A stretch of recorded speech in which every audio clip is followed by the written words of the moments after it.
What's going on, Diecast collectors? This is OBB, the Diecast news guy, bringing you all with another NASCAR Diecast review, next gen version, sponsored by our good friends at Circle B Diecast. Make sure to use that promo code OBBYT to get $5 off of $30 or more for shipping.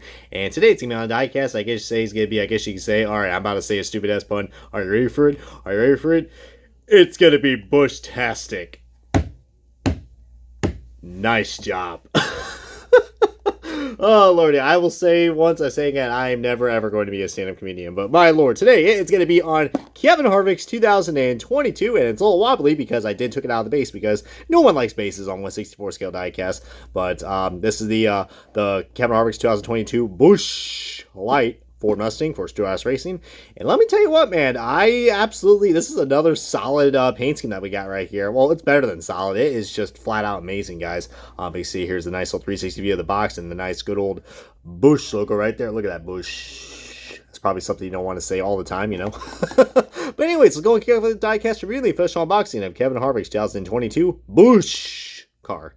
And already, guys, we got this diecast out of its box, and man, let me tell you what, this is another awesome paint scheme that Stewart-Haas absolutely delivered. I mean, the diecast runners didn't really do us justice, but I think this is just why it's so great to have diecast reviews like myself and, you know, Diecast Buffet and LW3, because can't really see the full details on picture, guys, but if you guys look pretty closely, this car actually has very similar to like Kevin Harvick's the 2021 Busch Light, the crew car. It has like a metallic finish all over the car, so you see closely where the blue is. It's very, very metallic, you guys. Even the silver as well, guys. I think this is just something that I think a lot of people are really gonna like, and I'm liking that a lot more. Companies out there, or not companies, but teams are starting to go into this metallic route, and I can confirm that this was definitely a nice shiny metallic because I did saw this car, well, a version of this car at this year's Daytona 500. You see right there, we do got ourselves. Oh, look. We got ourselves a working suspension. Oh my Lord! Look at this! Look at this! I didn't even know Lionel makes. I didn't even know Lionel makes working suspension. My Lord! Are there springs in this diecast? Oh my Lord! Wow! I mean, heck, that makes you not want to go out and pay $100 for a freaking 124 Elite, man. Heck, look, this car doesn't have springs, and look, it's already bouncy. I mean, my Lordy! In all seriousness, guys, yikes! That is definitely not really well put together car. But then again, you know, people will be like, I probably shouldn't complain because it's $10. But if you want to spend $5 more and get the metal chassis version, which doesn't have rubber tires, so yeah, the choice is yours. I mean, those diecasts usually don't have, you know, because I mean, I guess it's just because of the plastic. I guess it's underneath. That's what's causing it to, you know, bend and go all crazy. I swear these cars look like it has an air suspension, for Christ's sake. It's like zoop, zoop, zoop, zoop. Zoop. Alright, I'm having too much fun just zooping on this car. But anyways, get back to the diecast, guys, in all serious. This is really cool. This is a really nice looking Busch car that we got right here. Of course, you know, this is based off the car that I believe, it's not based off of the Daytona 500 car because I think what it had the hashtag. I've noticed Busch has been doing that a lot lately. So this is actually based off of his LA Coliseum car when he first debuted it. And I think he also just recently ran this car at this year's Watkins Glen race, which is pretty cool, guys. I'm always a big fan of the Busch schemes, guys. I mean, the Busch schemes are kind of like what what the Miller schemes were back then. They're just so iconic and so nice. And, you know, I've noticed Busch has kind of cut down on just like the primary car. I mean, we've had, you know, I don't want to say they cut down sponsorships, but we just had we've had such a good variety of Busch cars, guys. I mean, think about it, guys. I mean, of course, you know, Kevin Harvick, I mean, the last time I talked about Kevin Harvick was before he had that nice little streak going on, you know, winning Michigan and Richmond, which locked himself in the playoffs. I mean, heck, man, everyone was kind of thinking that Kevin Harvick was, you know, on the ropes of retirement and, you know, about to, you know, right off to the sunset. Not so fast, honey. This is, you know, there's a reason why they call him the closer for a reason, and this is why. Kevin Harvick always finds a way no matter what, guys. And, you know, I'm not really the biggest fan of Kevin Harvick, but, you know, I mean, I do appreciate, you know, he's one of those last old racers that we've had, you know, in the series, you know, like with him and Kurt Busch.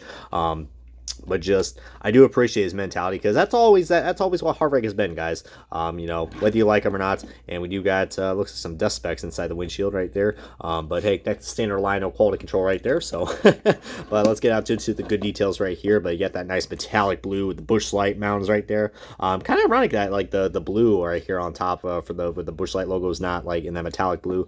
But if you look pretty closely, guys, yeah, this metallic blue is just freaking beautiful. The silver as well. I mean, remember the times when we just had, metallic cars on the Henrik cars? Yeah, things have just came a long way now, guys. We got the beautiful Ford Mustang mold right there. It looks really nice. And the tiny new 4.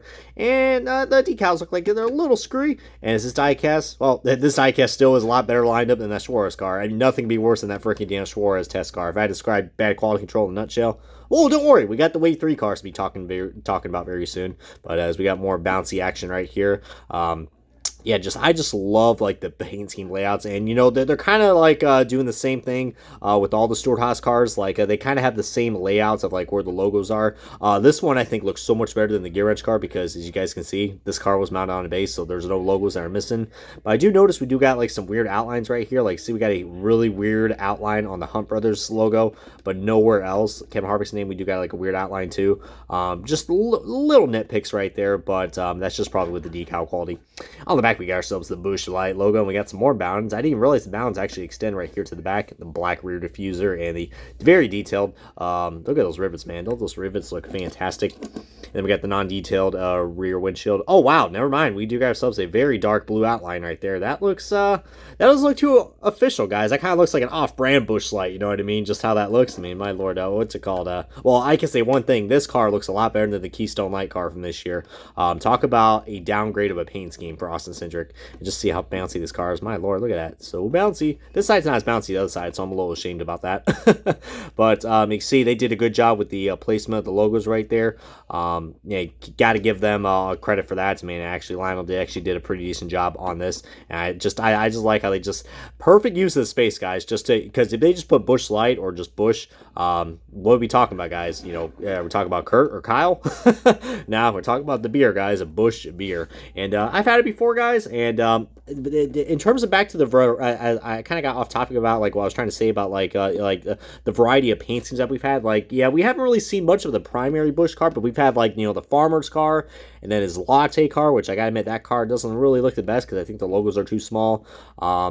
The Be Polite car, there's like 2 different versions of his Apple car as well. So we got ourselves a good variety of Busch cars that I think is going to suit any kind of need for any collector. But I think this one is probably, I don't know, guys. I like the gear wrench car, but just in terms of like how the logos are placed, I think this one is a lot better than the gear wrench car because when you think of Kevin Harvick, you think of Busch Light, and I think this one really settles the deal. But now let's get on to the side-by-side comparison of a car that looks very similar to last year's, but I think Lionel did a better job on this car because you see right there, the blue looks kind of faded. I don't know if that's just because of the picture or the gradients, but that's kind of where they took the inspiration right there. Of course, the Busch logo really grew in size, so yay, we're gonna get more screwed. We're gonna get more drunk off this.